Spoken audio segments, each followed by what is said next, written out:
Oh, hey, what's up, guys? So I'm re-recording this video, mostly in part due to just the last one I recorded it. I was in my my second vehicle, and my second vehicle has a slight exhaust leak. So it's like great at times. Like the mic quality was good, and I sound great. And then all of a sudden, it just sounded like too loud because, of course, my exhaust, So yeah, like here we are. I'm gonna re-record this. I basically recorded last week.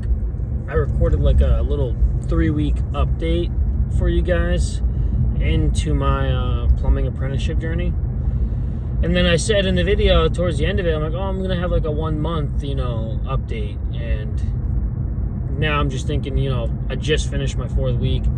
I'll just do like the 1 month update. And give you like a gist of what last video was about. All right, so long story short, I basically went over in the video what I was learning, what I wasn't good at yet, and what I was improving on, like what I was learning. And I also kind of went over a little bit about why I got this opportunity, more so how, right? So I know in the trades anyway, like it's really tough right now, especially like up here. I live in the Northeast, so it's so competitive, I'll say, you know what I mean? And then there's on top of the fact there's like that stigma where like a lot of the older guys, they don't want to take on new people, right? They don't want to hire new apprentices. Not even older guys, also like just companies in general, right? They're not taking chances on people. You probably see it too, where it's like they want a year 3 apprentice at entry level pay and whatnot, and it's just like bogus, right? So long story short, in that video I went over how I had like 2-3 companies that I reached out to. I had like 2 friends, right, who kind of referred me on. And this spans back a year, about a little over a year now.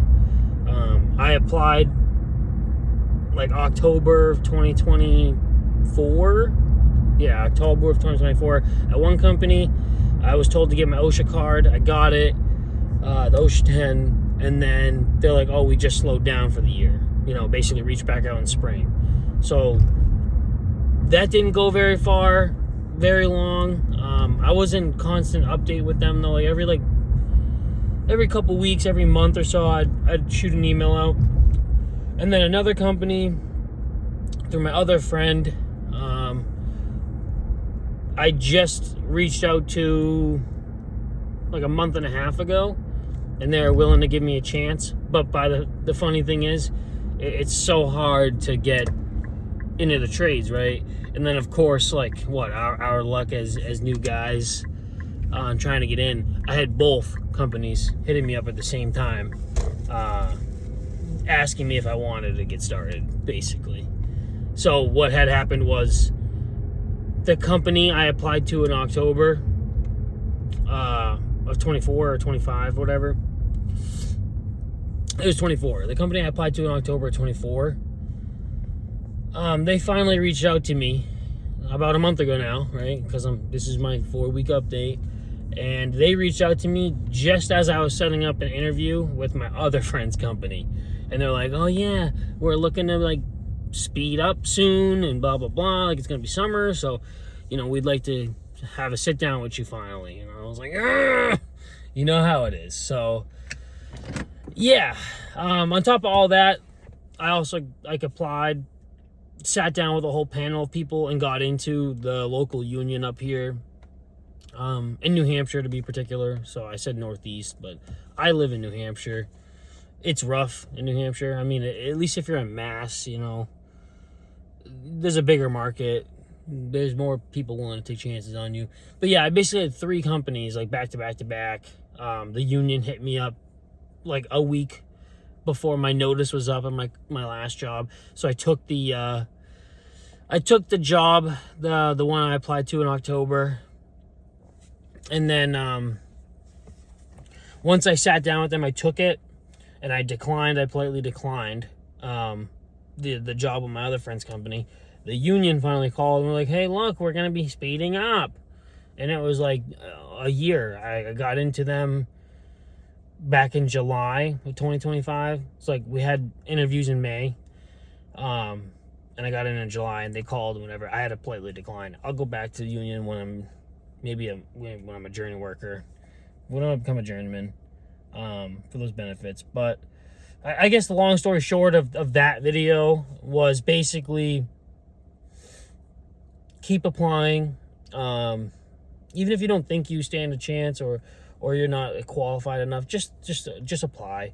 And on top of that, keep on their ass. You know, if you want this, if it's something you really want, even if you want to just take a shot at it, dude, like, you only have one life. Why not just try? Just do it. I know I was hounding. It feels like you're hounding, right?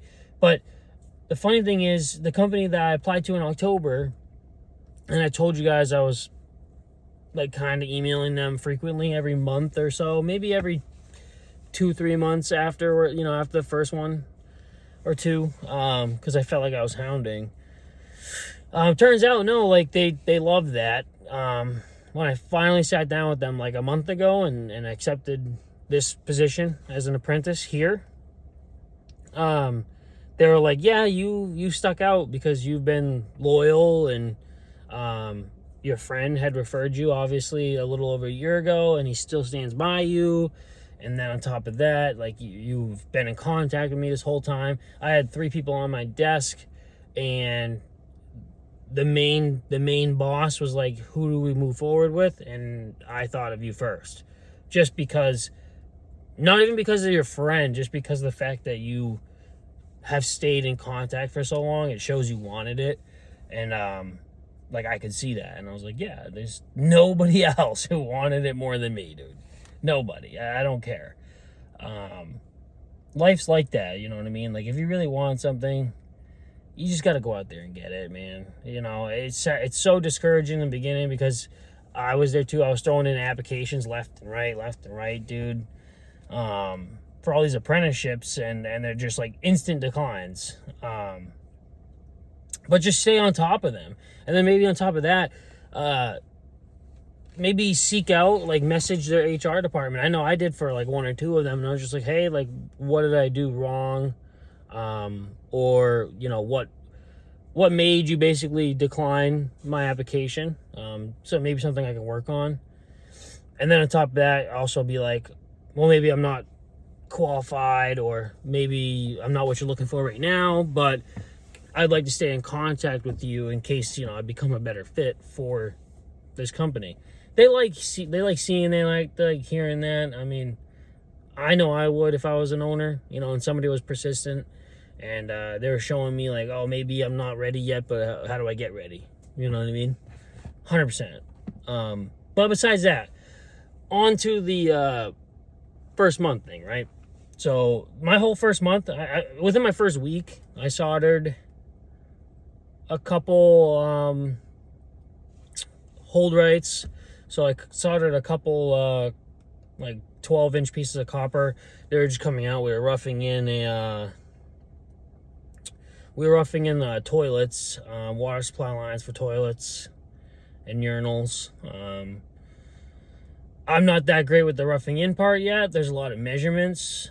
I like it a lot, but I was getting my experience in. I definitely, I was petrified at first about how am I going to be able to solder. At the same time, I was so excited, because I'm like, oh, it's a lost art, it's like dying. I want to learn this, because then I'm more of an asset. But yeah, my journey worker, he's been great, dude. He's a great guy. I'm lucked out for sure. He's a younger dude. He's like a year older than me, and he's already a master. He's wicked patient. He let me solder within the first week. I've been doing a lot of press for him, so like, he'll get things ready. I'll press it up, I'll mark the copper to make sure that it doesn't move after it's been pressed. I helped with like a lot of hangers, especially because we're new guys, so we're not doing like a whole lot of plumbing. but he would give me like a measurement or two, and then I would cut the hanger with the bandsaw, get the whole clevis ready with the nut and the threaded rod. So we'd be cutting down threaded rod and whatnot. I'm sure some of you guys are gonna know what I'm talking about, but then other people on here are gonna be like, "What? What's that?" But no, it's a little bit of a lot at first, and then it gets easier, and it will with time. Like, it's not easy for me right now either, but at the same time, it is. Like, I'm not expected of a whole lot, so anything is good. So yeah, guys, new location, but yeah, just basically keep hitting up those companies, fight for that opportunity, and when you get it, hit the ground running. You know, be the best apprentice you can be, man. If you have any questions or whatnot, reach out in the comments. I'll answer what I can.